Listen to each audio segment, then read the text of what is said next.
धर्मपत्नी का सम्मान नहीं कर पाए जसोदा बेन का, और महिलाओं के सम्मान की बात करते हैं। जो व्यक्ति अपने जिसको मंगलसूत्र पहना के लाए उसको अपने साथ नहीं रख पाए, तो उनसे बड़ा महिला विरोधी कौन हो सकता है? सबसे बड़े महिला विरोधी हैं वो। देश में ऐसा प्रधानमंत्री नहीं कोई हुआ जो अपनी पत्नी को अपने साथ न रखा हो। पहले ये नरेंद्र दामोदर दास मोदी। दूसरा, अपने संसदीय क्षेत्र में जिन बच्चियों के साथ रेप हुआ, PHU-IIT की बिटिया के साथ, तीनों भाजपा के नेता थे, उस पर एक बार भी अफसोस नहीं जाहिर किया मोदी जी ने। एक ट्वीट, पूरे ट्विटर चेक कर लीजिएगा पीएमओ का चाहे मोदी जी का, एक ट्वीट भी उस पर नहीं हुआ मोदी जी के द्वारा। ये गलत हुआ, अफसोस हुआ किया उसने। और जब एक बार वो बच्चियाँ सड़क पर बैठी थी 2017 में रेप वाले इश्यूज पे, उसमें मोदी जी बनारस में थे, उन बच्चियों से न मिलकर रास्ता घुमाकर, गाड़ी घुमाकर भाग गए, बच्चियों से नहीं मिले, सीधे सीधे बच्चियों का अपमान किया। कोई भी जाते बच्चियों से पूछते तो ये भगोड़े हुए मैदान छोड़कर भाग गए, रास्ता गाड़ी घुमाकर वहाँ से दूसरी तरफ चले गए। और महिलाओं का ये सम्मान की बात करते हैं।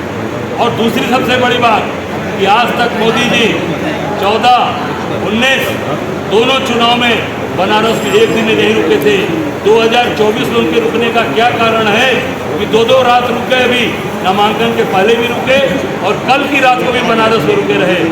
आज काशी के लोगों से डर पैदा हो गया क्या? काशी की महान जनता से घबरा गए? कैंडिडेट तो वही हैं, 2014 में भी थे, 19 में भी थे, 24 में भी है, पर आज उनको घबराहट क्यों हो गई? क्योंकि काशी की जनता जाग चुकी है, जाग गई है, अपने हक और अधिकार पर वोट करने जा रही है। अध्यक्ष जी, बीजेपी के एक नेता है संदीप पात्रा, उन्होंने कहा कि भगवान जगन्नाथ जो है वो मोदी जी के भक्त हैं, आप उसको कुछ समझते हैं? देखिए, मैंने पहले भी कहा कि देखिए ये छद्मवेशी लोग हैं।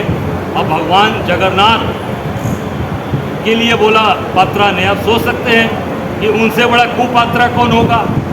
उनसे बड़ा कुपात्रा कौन होगा जो भगवान के लिए ऐसा बोलेगा?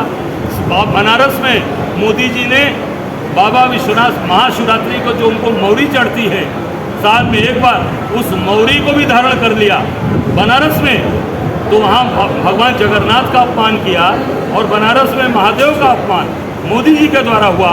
मैं समझता हूँ कि ये पूरे देश की जनता कभी माफ़ नहीं करेगी भारतीय जनता पार्टी, क्योंकि छद्मवेशी हैं, दिखावटी हिंदू हैं और केवल उसमें अपनी रोजी रोटी चलाते हैं। एक रोड शो होने वाला है 25 तारीख को, डिम्पल जी और निश्चित तौर से रोड शो नहीं, सभा की बात चल रही है, जिसमें प्रियंका जी और हमारी समाजवादी पार्टी के वरिष्ठ नेता डिम्पल यादव जी रहेंगे।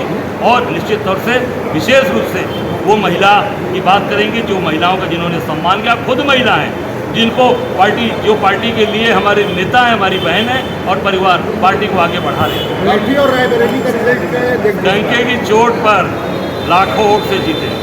22 तारीख को राहुल गांधी के आने की संभावना बन रही है। बिल्कुल, काशी में अभी तक तो काशी की जनता ने मोदी जी 2 बार आ गए, काशी की जनता के दबाव में 2 बार रात रुक गए। अभी तो राष्ट्रीय नेतृत्व की आने की बारी है। अभी जब प्रियंका जी राहुल जी आएंगे तब कितने दिन मोदी जी यहाँ रहेंगे वो भी आपके सामने आने वाला है। जी, 5 न्याय कांग्रेस की गारंटी जल्दी 25 को प्रियंका जी डिम्पल जी का कार्यक्रम है। हमको मुझे लगता है 28-29 में हमारे राहुल जी और हमारे अखिलेश जी का भी कार्यक्रम है। जी, 5 न्याय कांग्रेस की गारंटी में हिस्सेदारी न्याय में आपने एक शब्द लिखा हो, वन अधिकार कानून वालों पट्टों का 1 साल में फैसला, क्या है ये? इसका जरा प्रकाश डालिए। निश्चित तौर से देखिए, जिसमें वहाँ पर हमारे जो आदिवासी भाई हैं जिनको उसमें प्रताड़ित किया जाता है, परेशान किया जाता है, उनको तत्काल न्याय मिले, उस पर भी चीज़ें हम लोगों ने विचार किया। ठीक, धन्यवाद, शुक्रिया।